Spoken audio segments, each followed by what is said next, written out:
Bismillahirrahmanirrahim. Hadza balaghun linnasi waliyunzaru bihi waliya'lamu annama huwa ilahun wahidun waliyadhdhakkar ulul albab. أعوذ بالله من الشيطان الرجيم بسم الله الرحمن الرحيم الحمد لله رب العالمين أفضل الصلاة وأفضل السلام على حبيبنا وحبيب إله العالمين أبي القاسم مصطفى محمد صلى الله عليه وآله وسلم أهل بيته الطيبين الطاهرين أقول لكم السلام عليكم ورحمة الله وبركاته. الحمد لله, kita masih diberikan kesempatan oleh Allah Subhanahu wa taala untuk kembali mengkaji tentang teologi Islam, tentang ilmu ketuhanan, tentang bagaimana Allah Subhanahu wa taala mengatur alam semesta. Para pemirsa dan pendengar yang dirahmati oleh Allah Subhanahu wa taala, pada kali ini kita insyaallah akan melanjutkan pembahasan kita dalam pembahasan tauhid dalam pemberian rizki. Kita telah membahas tentang pembuktian bahwa Allah adalah satu-satunya zat yang layak dan yang mampu memberikan rizki kepada manusia. Dan pada kesempatan yang baik ini insyaallah kita akan melanjutkan pembahasan tauhid dalam pemberian rizki dari sisi faedah, dari sisi kolerasi antara tauhid ini dengan ikhtiar manusia dan macam-macam daripada rizki yang Allah berikan kepada kita. Sebelum kita membahas tentang kolerasi antara tauhid dalam pemberian rizki dengan ikhtiar manusia, izinkan saya untuk membahas terlebih dahulu macam-macam rizki. Para ulama membagi rizki menjadi dua bagian. Ada rizki takwini, itu rizki yang berhubungan dengan ciptaan. Ada rizki tasyri'i, itu rizki yang berhubungan dengan syariat Allah Subhanahu wa taala. Kita akan jelaskan satu persatu bagaimana. Rizki yang bersifat ciptaan adalah rizki yang tidak hanya untuk manusia saja, tapi untuk makhluk yang hidup. Allah Subhanahu wa taala dalam Al-Qur'an menyindir tentang jenis daripada rizki ini. Allah Subhanahu wa taala berfirman, A'udzu billahi minasyaitonir rajim. Bismillahirrahmanirrahim. وَمَا مِنْ دَابَّةٍ فِي الْأَرْضِ إِلَّا عَلَى اللَّهِ رِزْقُهَا. Jadi tidak ada makhluk yang hidup yang ada di atas muka bumi ini kecuali rizkinya berada di tangan Allah Subhanahu wa taala. Artinya Allah Subhanahu wa taala memberikan rizki bukan hanya untuk manusia saja, dan rizki ini bersifat ciptaan. Artinya bahwa Allah Subhanahu wa taala memberikan nafas kepada kita, memberikan nafas kepada hewan juga. Allah Subhanahu wa taala memberikan kehidupan kepada kita dan memberikan kehidupan kepada hewan juga. Jadi rizki ini bersifat ciptaan, bersifat wujud. Kalau Allah Subhanahu wa taala tidak selalu memberikan wujud kepada kita, tidak selalu memberikan rahmat kepada kita, maka niscaya kita akan sirna. Begitu juga hewan. Hewan yang ada di sekitar kita juga membutuhkan rizki. Semut misalnya, sapi misalnya, harimau misalnya, berbagai hewan yang ada dan hidup di sekitar kita, mereka juga butuh hidup dan butuh rizki dari Allah Subhanahu wa ta'ala. Dan jenis daripada rizki ini tidak mengenal halal dan haram. Jadi tidak ada kata halal dan haram dalam jenis rizki yang berkaitan dengan tata cipta. Kemudian jenis yang kedua adalah rizki yang berhubungan dengan syariat atau ar-rizqu at-tasyri'i. Rizki yang berhubungan dengan syariat. Makna daripada rizki ini adalah rizki yang dibolehkan oleh Allah Subhanahu wa ta'ala untuk menggunakannya. Karena di sini ada boleh dan tidak boleh, maka rezeki ini berhubungan dengan apa? Berhubungan dengan syariat, berhubungan dengan manusia. Karena kita kenal bahwa mukallaf adalah manusia. Hewan tidak memiliki taklif. Kalau seandainya Allah Subhanahu wa ta'ala memberikan rezeki kepada kita, maka cara mendapatkan rezeki ini adalah harus sesuai dengan ajaran Allah Subhanahu wa ta'ala, tidak boleh mencuri. Makanya rezeki tasyri'i, ada rezeki yang Allah memperbolehkan kepada hambanya untuk apa? Untuk memanfaatkan rezeki tersebut. Contoh, kita dengan bekerja kita mendapatkan uang. Uang adalah rezeki dari Allah Subhanahu wa ta'ala. Karena kita mendapatkan uang dengan jalur yang benar, maka kita diperbolehkan oleh Allah untuk memanfaatkannya.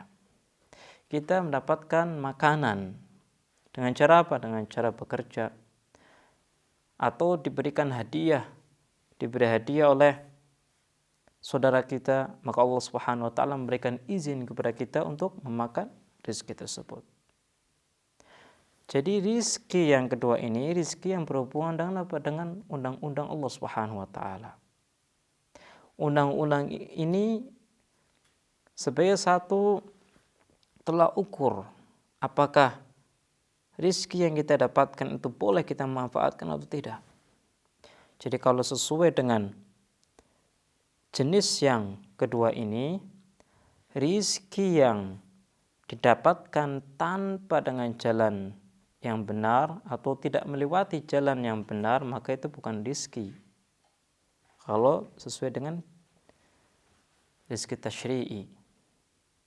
Tapi kalau kita katakan rizki takwini, rizki yang berupa ciptaan, maka bisa dikatakan sebagai rizki yang berupa ciptaan. Artinya kalau seseorang itu mencuri, seseorang itu mendapatkan uang atau harta tidak melewati jalur yang benar, itu dikategorikan sebagai apa? Rizki takwini. Tapi bukan rizki tasyri'i. Rizki tasyri'i adalah rizki yang diperbolehkan oleh Allah Subhanahu wa ta'ala untuk memanfaatkan rizki tersebut. Tapi ketika seseorang mencuri, maka barang curian ini tidak boleh dimanfaatkan oleh dirinya. Kenapa? Karena Allah Subhanahu wa ta'ala melarang seseorang untuk mendapatkan sesuatu dari mencuri. Tapi kalau kita katakan apakah ketika seseorang itu memakan barang curian, apakah ini tidak dikategorikan sebagai rizki? Rizki, tapi rizki takwini. Ya Rabb, al-Ghawth, al-Ghawth, khallisna minan nari ya Rabb. Rizki takwini, rizki yang berupa wujud. Karena uang juga wujud, makanan juga wujud. Kalau kita lihat dari satu sisi, maka ini adalah rizki. Kenapa? Karena ini berupa wujud. Dan kita sudah meyakini bahwa seluruh apa yang ada di alam semesta dari Allah Subhanahu wa ta'ala. Kalau kita mengingkari apa yang didapatkan oleh pencuri itu bukan rizki, maka kita sudah menyekutukan Allah Subhanahu wa ta'ala. Kenapa? Karena apa yang didapatkan oleh pencuri itu adalah sesuatu yang wujud, sesuatu yang dirasakan, yang memang ada. Kalau sesuatu ini ada, maka niscaya sesuatu ini adalah ciptaan Allah Subhanahu wa taala. Karunia Allah Subhanahu wa taala, meskipun karunia ini tidak boleh dia manfaatkan. Kalau dia memanfaatkan karunia ini, maka dia harus diazab. Jadi kalau dalam jenis yang pertama itu tidak ada halal dan haram, jadi jenis pertama itu bersifat wujud saja. Apapun yang kita dapatkan dari Allah Subhanahu wa taala itu tidak ada pembahasan halal dan haram. Tapi kalau yang tasyri'i adalah rizki yang memang diperbolehkan oleh Allah untuk dimanfaatkan. Kemudian dalam rizki juga ada dua macam rizki yang berhubungan dengan manusia. Ada rizki yang bersifat material, ada rizki yang bersifat ma'nawiyah. Rizki yang bersifat material seperti makanan, air, nafas, udara, itu semua adalah rizki dari Allah Subhanahu wa taala. Tapi bersifat materi. Kalau rizki yang bersifat ma'nawi berarti satu hidayah dari Allah Subhanahu wa taala, keimanan kita. Itu adalah rizki dari Allah Subhanahu wa taala. Seseorang tidak akan bisa tenang tanpa ada hidayah dari Allah Subhanahu wa taala. Orang ketika memiliki harta yang banyak belum tenang dia. Kenapa? Karena dia harus menjaga hartanya. Dia sudah memiliki ketergantungan dengan hartanya. Ketika dia tidur, boleh jadi nanti ada pencuri masuk dan mengambil harta saya. Seharusnya saya harus menjaga harta saya. Dia berpikir sehingga seluruh perhatiannya terfokus kepada hartanya. Tapi coba orang yang beriman kepada Allah, dia tidak terlalu memiliki perhatian dengan hartanya. Dia memiliki perhatian tapi sekedarnya saja. Kenapa? Karena bagi dia bahwa harta itu salah satu wasilah untuk bisa mendekatkan diri kepada Allah Subhanahu wa taala. Jadi kalau seandainya dengan kita mendapatkan harta kemudian kita meninggalkan kewajiban-kewajiban kita, maka harta ini bukanlah harta yang berkah. Tapi justru harta ini adalah azab dari Allah Subhanahu wa taala. Harta ini adalah salah satu wasilah untuk apa? Untuk menjauhkan kita dari Allah Subhanahu wa taala. Ini bukan barakah. Ini bukan rezeki tasyri'i malah nanti. Rezeki yang memang diberikan oleh Allah Subhanahu wa taala dalam jalan yang benar. Karena boleh jadi kita mendapatkan rezeki ini dengan benar, tapi setelah kita mendapatkan, kita memanfaatkannya yang tidak benar. Dan Allah Subhanahu wa taala menginginkan dari kita dua hal. Pertama, mendapatkannya dengan benar dan memanfaatkannya dengan benar. Jadi tadi, para pemirsa,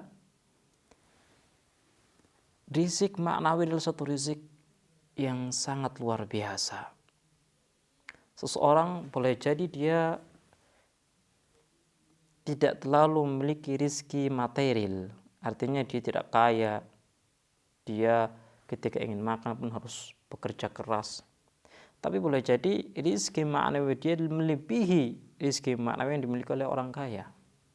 Orang kaya dengan kehidupan yang berfoya-foya, dia dengan hartanya dia lupa akan orang miskin, dia dengan hartanya dia sombong, dia dengan hartanya meninggalkan kewajiban-kewajiban dia sebagai hamba. Dan dia adalah orang yang terbelakang dari orang miskin di sisi maknawi. Dan orang miskin, meskipun dia tidak memiliki materi yang cukup, tapi dia adalah orang yang kaya dari sisi maknawi. Dan inilah salah satu tolak ukur kemuliaan di sisi Allah Subhanahu wa taala. Jadi tadi pemirsa, rizki juga bisa dibagi menjadi rizki yang materi dan rizki yang non materi, yaitu maknawi. Setelah kita mengetahui hal ini, maka kita coba ingin membahas tentang kolerasi antara tauhid ini dengan ikhtiar manusia. Kalau kita membaca Al-Quran, Allah Subhanahu wa taala seringkali menjelaskan kepada kita tentang andil manusia dalam merubah kondisi dirinya. Dalam ayat Al-Quran dikatakan la in syakartum la azidannakum wa la in kafartum inna adzabi lasyadid. Kalau kalian itu bersyukur maka aku akan menambahkan nikmatku kepada kalian. Dan jika kalian mengkufuri nikmatku maka aku akan mengadab kalian. Artinya rahmat dan rezeki Allah Subhanahu wa taala tergantung umat manusia. Allah sudah siap untuk memberikan nikmatnya, tapi apakah penerimanya sudah siap belum? Untuk bisa mendapatkan rezeki harus siap-siap dong. Harus bekerja, harus ikhtiar. Mau tidak rezeki dari Allah Subhanahu wa taala? Kalau tidak mau berarti percuma saja. Allah Subhanahu wa taala akan memberikan keberhasilan kepada seseorang, memberikan rahmat kepada seseorang ketika dia sudah siap dan dia berusaha untuk mendapatkan rahmat tersebut. Baiklah pemirsa, alhamdulillah kita sudah menyelesaikan tentang bahasan tauhid dalam pemberian rezeki, dan insyaallah kita akan meneruskan dengan tema yang lain di pertemuan yang lain juga. Kita akhiri, wassalamualaikum warahmatullahi wabarakatuh. اللهم تفضل على علمائنا بالزهد والنصيحة، وعلى المتعلمين بالجهد والرغبة، وعلى المستمعين بالاتباع والموعظة، وعلى مرضى المسلمين بالشفاء والراحة، وعلى موتاهم بالرأفة والرحمة، برحمتك يا أرحم الراحمين.